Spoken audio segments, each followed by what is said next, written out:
Okay, we can start. So I'm happy to introduce Maria Breiter to you. She comes from Dun and Bradstreet. Yes, and she's an expert in agile and then lean in IT.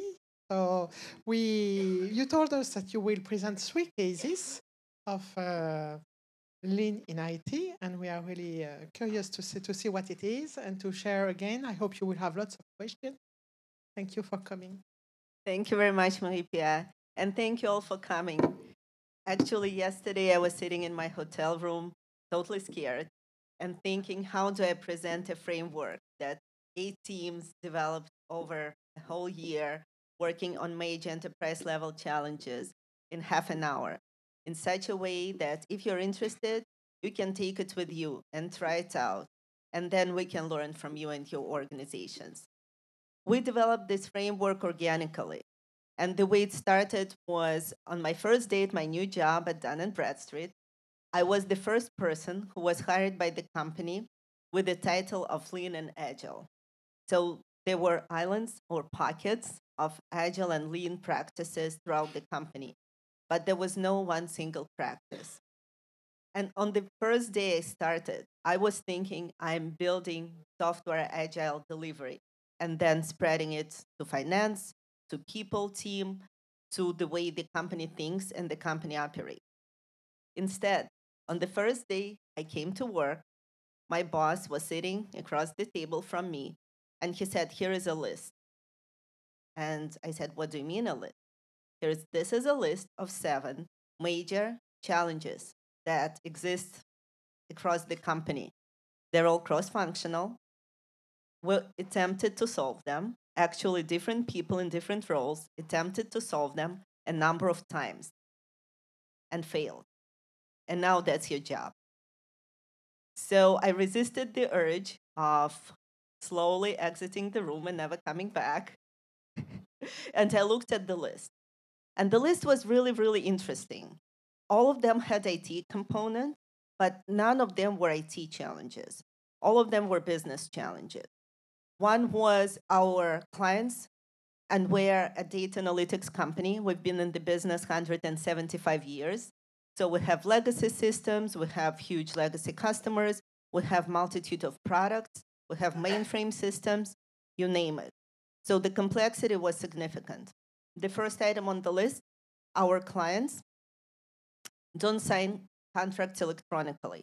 They want back and forth. They want to argue every word in this contract, every penny in the pricing, do something about it. And by the way, we do not actually know what the cycle time for our contract signatures is, and we do not know the exact percentage of contracts that are currently signed electronically. We're a huge global company. We have multitude of products. We deliver data, we deliver analytics, we deliver editorial. We just don't know. Go and fix it. Another one was new European compliance regulation, different way of dealing with European data in US databases. Again, fix it throughout all databases, and we're thinking thousands of data stores in all possible formats. Go and fix it in 3 months. We have to be deployment ready. In 6 months, it has to be completed throughout all the US databases that the company operates. And by the way, we have the largest commercial database on businesses. It is 265 million companies. You just think the magnitude of data and how many records. So these are the type of challenges that I had on the list. So throughout the year, we were able to build a framework that helps us solve those challenges. So that's what I'm going to talk to you about. I'm going to talk about why we had to do it, how our framework was created organically throughout the company. I'm going to share a few case studies with you, some that were successful and one that failed miserably. And I will talk about what we learned from it. And hopefully, when you leave this room, you will be able to take the concept and start using it in your companies to resolve your internal challenges or maybe client facing challenges. And then share back with me so that we can learn from each other. So that's hopefully is my goal for today. And again, since we're a data analytics company, I think that's what helped us. It was our true north from the very beginning. We're data driven. And that was related to everything. Every project that we ran started from sprint zero. How do we baseline? The next question is, how does success look like? If we do not have clear success criteria, what does it mean? No success criteria means we will never accomplish success, or we'll keep moving and trying to get better and better. So it was really important for us, and it was our first learning. We have to know exactly how success looks like. And once we reach the parameter that we want to achieve, we stop. We consider it success. We move to the next lean pilot within this framework. So this is from Sherlock Holmes. It's a capital mistake to theorize before one has data. So kind of that's what defined this whole framework for us. So again, we have a number of functional inefficiencies. All of them are cross-functional. Just think contract automation that I mentioned. It is legal because that's verbiage in our contracts. It's pricing. It's our product strategies. It's our customer experience, and definitely IT systems that provide opportunity for our clients to sign contracts electronically, and all the web properties related to that, hundreds of those. So just think of multitude of knowledge. And before, the reason those projects failed before, they all started in one specific place with one owner, legal or product organization or sale. What we did, we thought, how do we make those solutions cross-functional from the very start? How do we build this lean team that has all the subject expertise that it needs to create solution end to end? So, and as I'm describing the framework, it may sound as if we came up with the framework and then we experimented, we fine-tuned it, and now I'm presenting it. No one ever thought of it as a framework. That was never our goal. We're not a consulting company. Our goal was to resolve major challenges. And maybe that's why, without thinking what and how, what comes from Lean, what comes from Scrum, what comes from software, what comes from Lean Startup, and Eric Ries's crazy experiments and Lean canvases, what exactly comes here? At each moment of time, we did whatever it took to create a solution. And sometimes it worked, and sometimes it didn't. And then we pivoted and tried something else. So that's about root cause. We all knew that one thing, it's cross-functional. Second, it's not easy. Third, there is no underlying data, so we need to baseline and learn effective means of collecting data on cycle time, collecting data from our customers, collecting data from internal businesses very, very fast. We knew also that we had to be very clear on what we're trying to achieve. We never thought frameworks, even though we employed the make cycle from Lean Six Sigma. We asked 5 whys as part of Sprint Zero. That was actually number one item in our backlog. And I will talk a little bit about backlog coming from Scrum and how we did prioritization and backlog management. But what we did very differently, we created multiple loops. So those Six Sigma make cycles were happening every iteration. And iterations were frequent. We started with 3-week iterations, then we moved to 2-week. And then we thought, we actually like Scrum because where Lean Six Sigma really helps with analysis, Scrum helps a lot with execution. And for those of you who are familiar with how Scrum is used for software delivery, there are 2 big parts of it. So first one, Scrum is team-based. It is no longer Lean consultant running the initiative. It is the team of cross-functional experts. We even took team size from Scrum because Scrum teaches us that no matter what you do, most efficient team size is 7 plus minus 2. And that's where we were very rigorous. No teams can be too big. And sometimes it seems that initiative is too complex. Then we say those 7 people are core team, and each of them comes from different area and brings their subject matter expertise. And the rest are subject matter experts. And we came up with clear definition of what each role means when the team members would come together for their daily stand-up, and when subject matter expertise will be contacted, providing their knowledge. So we had to be very clear on the what. And then the how, I described some of it. I will talk as I describe case studies some more about those. So that's Scrum. And we took everything we need from Scrum as continuous improvement is built into the framework. We took cross-functional teams, we took iterative delivery so that we could deliver measurable increments every sprint to production. And for us, it could be process improvements, it could be compliance with specific regulation or specific data sets, whatever it was, end-to-end delivery to production every sprint. And the third part we took from Lean Startup, and we didn't do it with our first wave. Now we're at the third wave of our Lean pilots. But Lean Startup, starting from the second set of pilots, really helped us because we started experimenting. Before building solutions, we started validating those solutions with customers. And we said immediately, we set up measurements. If it doesn't work against predefined success criteria, immediately we pivot. And we don't dwell, we actually celebrate our failures as learnings. And also, if we feel something is working, we persevere. We make sure that either we streamline or we expand the experiment or we do some focused effort of learning and building up on it. So pivot or persevere every single sprint. It didn't come without cultural change. So that's where we built Dun & Bradstreet House of Lean. It's not the first House of Lean you see today at the conference. What is different about this one? It's all about our culture.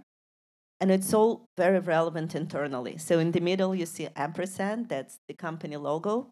So that's what lean thinking means for us. The foundation is empowered employees and trusted leaders, means our lean pilot teams are self-organizing. No one is telling them how to achieve the result. All they have is objective. We need to double the number of electronically signed contracts globally. That's it, period. The rest of it, our teams build their backlogs. By the way, we took roles of the team members from Scrum as well. Product owner is the person who owns success of implementation, who prioritizes the backlog. And by the way, we use Jira. What else can be better? Very simple. Software requirements measurement and agile management tool to manage our backlog. So those teams actually decide on what they're doing every sprint. So no one tells them what to do. That's the foundation. Those teams are self-organizing, so they define how many times they need their stand-ups. The only thing that is predefined is demo every sprint, so that every iteration, all the stakeholders, the sponsor, the product owner, team members, and any single person within the company who is interested in outcome, successful, hopefully, outcome of Lean Pilot, comes to the demo. That's where the team is showing the results. Data-driven, there are always a lot of numbers, and there is a lot of discussion. Discussion, validation. I will talk about one of our pilots, which is about vendor management. So we had a custom advisory group, and we had our internal customers, and we have vendors, third-party vendors that were part of this onboarding process, who would come at every demo and then come back and share it in the advisory group and come up with additional suggestions. We wanted to see the big picture. That's why our teams were all cross-functional. That was really important to us. And even though each function was represented by a specific person, culturally, we meant that most important that it is seen as one team. No one said, oh, we're at sales, we're not going to implement this training because first you in technology need to build this capability within your system. It was never. Everyone was agnostic where they come from. They wanted to succeed as a team. And that was really important. And by the way, a few teams told us they really enjoyed working with each other. So it created also cross-functional relationships without the company. Simplicity was really important, and we struggled with it. Our teams didn't want to leave their Lean Pilot when they achieved success. They wanted to stay forever and optimize forever. So we really had to fight very hard from the very beginning, and I will show example of a charter. It's simple one-pager, but it has the number, if relevant, customer satisfaction level here. Once it reaches this number, and then we make sure that we monitor and make sure it's sustainable, the team doesn't work on this pilot anymore. And that was important. Simple solutions.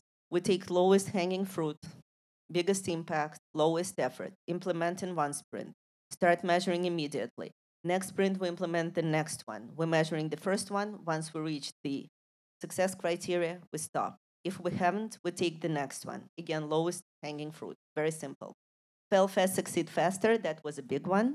So whatever is not working, celebrate it and move on. And all of it continuously improving. Learning about framework, learning about our teams working together, learning about success. So with that summary, I want to share some of our projects or pilots that we were working on. So I spoke enough about contract automation. What is really important, from the very beginning, it was one of the 3 first pilots. We said we don't promise anything because the whole team is me, one Lean Six Sigma practitioner, and a few people throughout the organization who have never worked on something like this before. Actually, one of them was a lawyer, and she said, Maria, I'm going to join your project, but I never worked on any project before in my whole life. All I did in the morning, I would get a document, I will read it, redline it, and in the evening I will submit it. And this is my single piece Kanban flow. That's all I know about Lean. And she said, I've never worked with others. I have never been on a team. I never worked on a project. So that was fascinating. The other part about it, it was all by invite. So no one was assigned or allocated, like everything that was related to traditional project management, we were trying to avoid. We would suggest to people, here is the big challenge. Are you interested in being part of the team that is going to solve it? Are you willing to donate your time to this team? And people would say yes or no, and both were welcome. So here is the crazy timeline, and these are the 3 first pilots, and each of them has its own color. And if you can see, all the intervals are different, right? There is no cadence. That was our original approach, which changed a lot. Since then, it is all on cadence, it's all on single cadence. It is not normalized between pilots, but every pilot, you know when your demos are, when retrospectives are, and you cannot join retrospectives. Those are internal to the team, but you can ask the team what their learnings are, and they will gladly share. So here is the crazy sprint schedule. Here is the result. We are closing the pilot. It achieved the objective.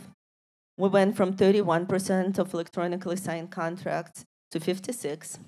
We pivoted 4 times.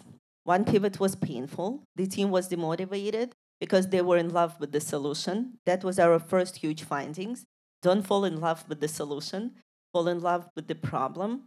Everything else has to be researched through experimentation and findings.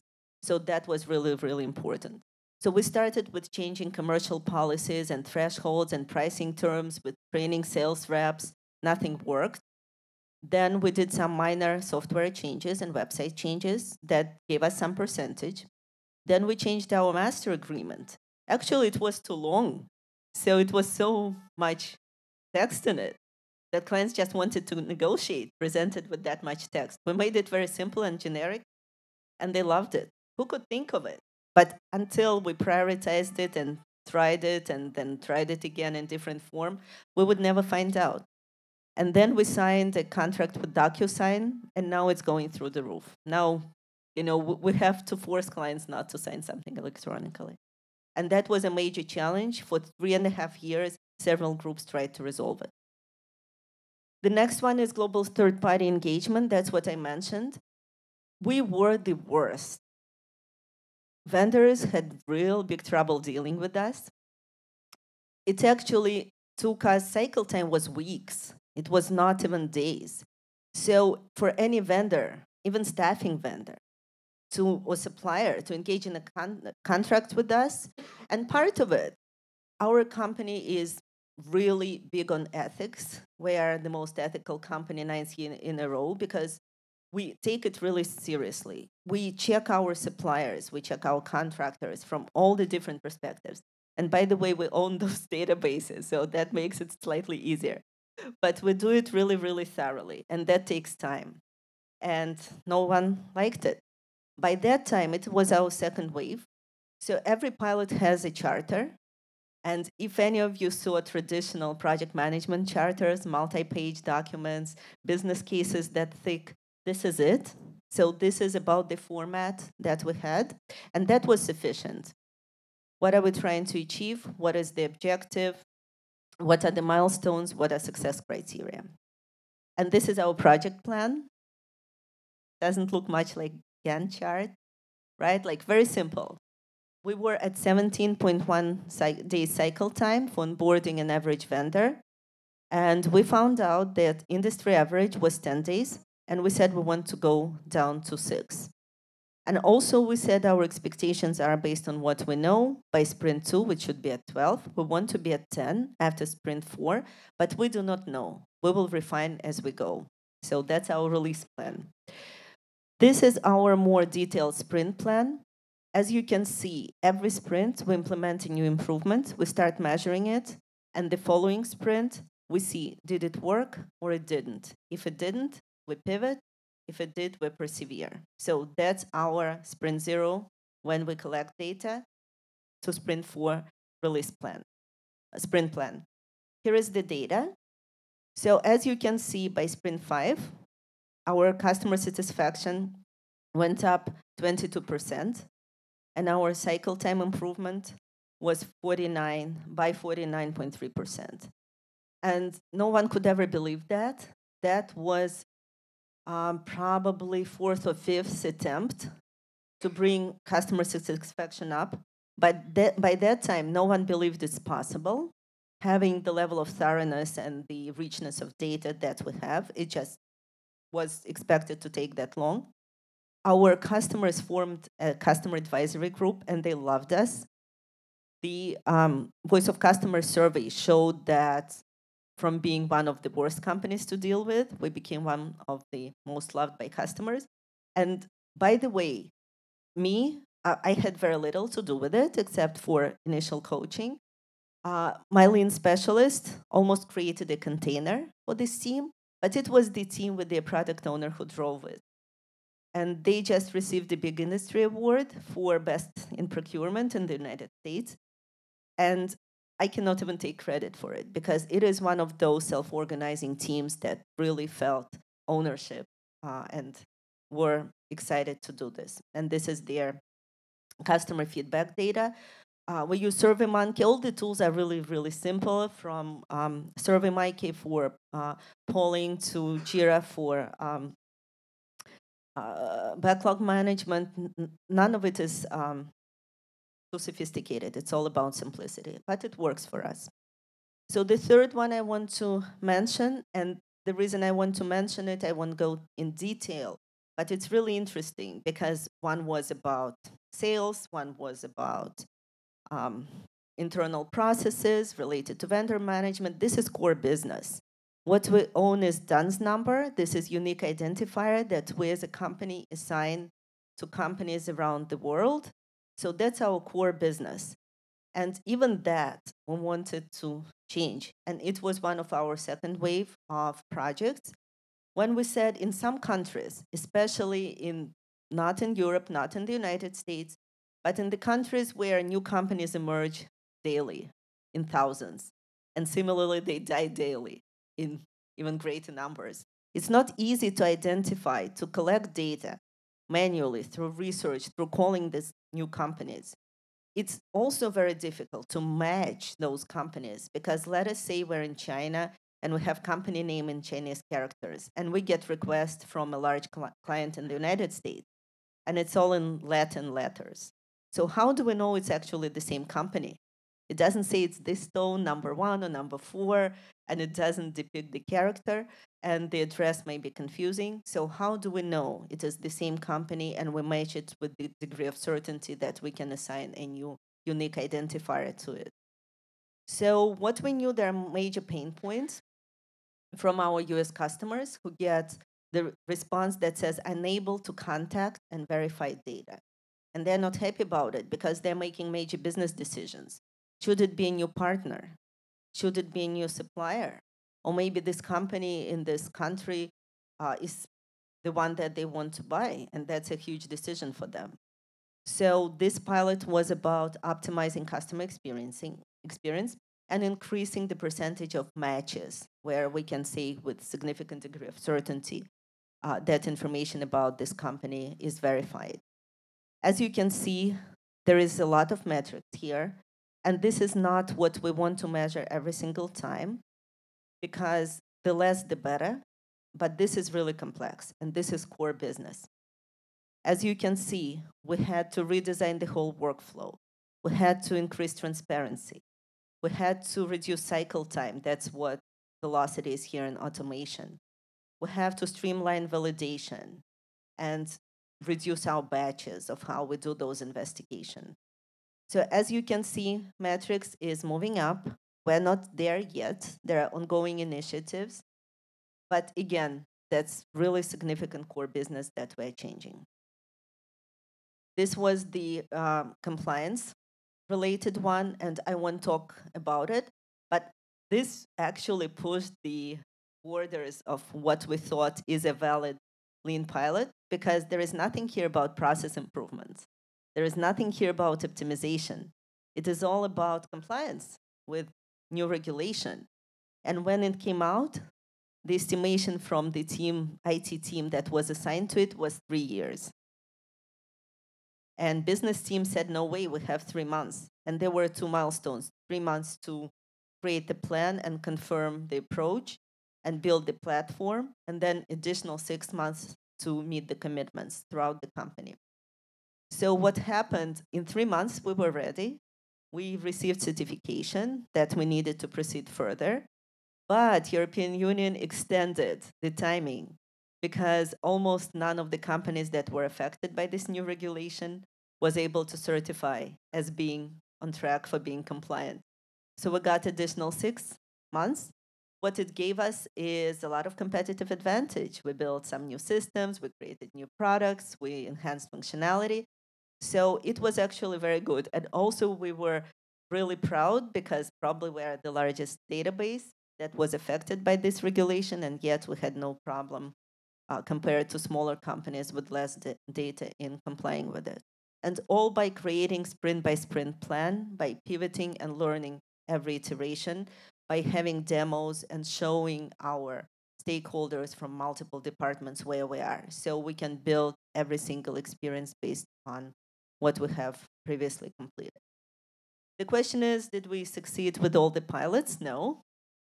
We had failed and celebrated it, but as you are failing, it doesn't feel that much of a victory, I can tell you that much. So one of them was when the team were not allocated. And allocated, again, it's by invite, but team members just didn't have time. They did not participate. It created frustration from those who did do their part, and a lot of negative feelings from those who did not. Providing feedback didn't help. So actually, we ended in the worst place than we started. To avoid this, again, we learned from it. We created very clear, and probably it is the longest document that we have. And by the way, I will be happy to share any templates. We have templates for charter, for prioritization. We have simple 10-parameter scoring so that we can prioritize any pilot and say, okay, that sounds like a good pilot, and this one shouldn't be done as a pilot. We should use some other frameworks for that. So we have a ton of stuff. Our longest is roles and responsibilities definition, and it is 2 full pages because it tells what is expected of you so that you know exactly what you are doing when you say yes, and also how to communicate to your manager. And I say personally, I'm always willing, and sometimes I do ask to talk to the right set of managers or to this person's manager, that 15% of their time, if they're a team member, will be allocated to this pilot so that there is no hurt feelings. Also, success criteria. We didn't set success criteria. We said we want to improve. And that gave us the longest standing pilot. It was 9 months. And all 9 months, they were just collecting data, something we now do during 2 or 3 weeks, long sprint zero. They collected a lot of data, and then we just had to close this pilot because it was not going anywhere. But each time we learned, what we like about our learnings that we welcome failure. We're changing company culture big time related to that. We're cross-functional. Our teams love working together. And we started creating this safe container to experiment. What also we learned that teams love autonomy, mastery, and purpose, all that they gain, and some of them were working on the individual assignments their whole life. And now they have this sense of accomplishment, being part of a team and resolving something big and really important for the company. So that feels really, really good. We also feel that between Lean Startup, Lean, and Scrum, we kind of found the good set of practices that works really well for us. We love what we're doing. If you go in our headquarters in New Jersey, you will see a lot of stickies, boards, Kanban boards, different types of task boards. You will see vision charts. You will see validation canvases. So we love collaborating and learning and building up our backlogs. Now, since we're global and distributed, you will see a lot of stuff in Jira. We're face-to-face now, because we got Skype for Business and we always look at video. So global teams become closer to each other, really start feeling like a team. And these are some testimonials. I will let you read if you see them, but basically I will just describe them in such a way that team members feel connected. They feel that they are part of a big effort. Product owner here feels that process is really efficient. They love their stand-ups. They love demos where they get feedback from stakeholders.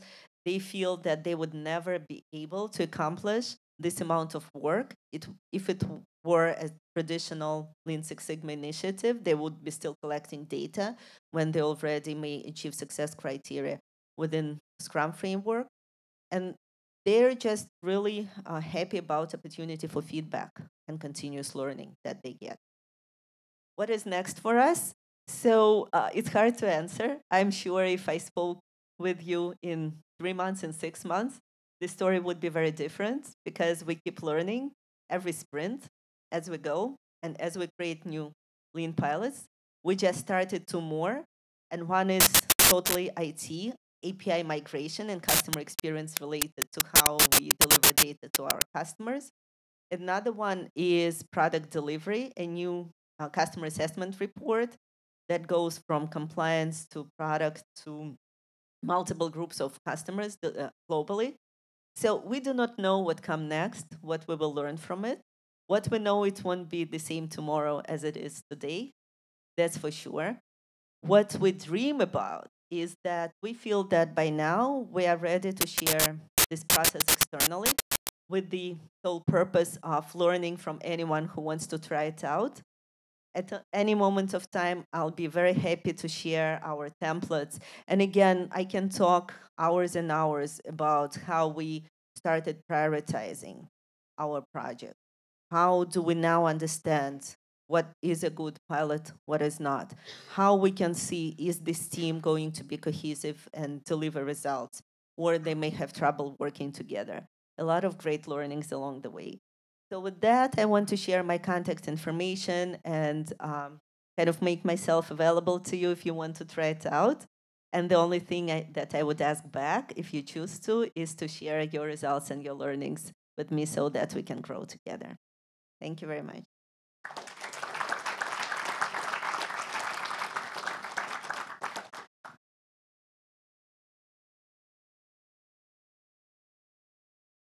Any questions?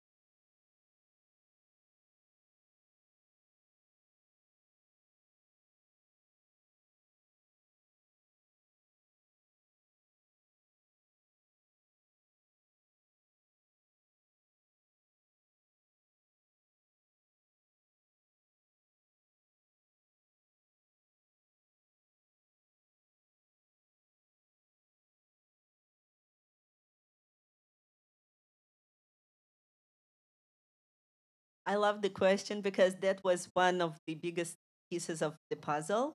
How do we start? Because so many frameworks, they just tell you start from leadership, educate your leaders, get their support, and then kind of work top down, or expect grassroots efforts to meet with this support somewhere in between. So, kind of different models. I think what saved me from thinking through those models was the fact that it was my job. I was just hired. I just had to do it. So I didn't think about like what is the right way to approach it. I was really, really fortunate because company's culture, I think, is very flexible and it's very result driven. And people stay with the company for many, many years. So my colleague Victor has been with the company since 2000, right? And that's normal. People really enjoy doing what they're doing because they get all those different opportunities. So I would say probably depends on the company culture, how receptive it is to efforts like this one. But from the first day, I was fully supportive. At any moment, I could go as high as company president and say, Josh, this team is not working. Can you help me? What is the right sponsor for this team? What is the right team composition? And get the advice that I needed. And also, I was able throughout the year to build a small team. We have two agile coaches and two lean, we call them pilot managers, project managers, who support whatever we do within the organization. So I would say company culture and being really fortunate and being able to move forward. And thank you so much. It was a beautiful question.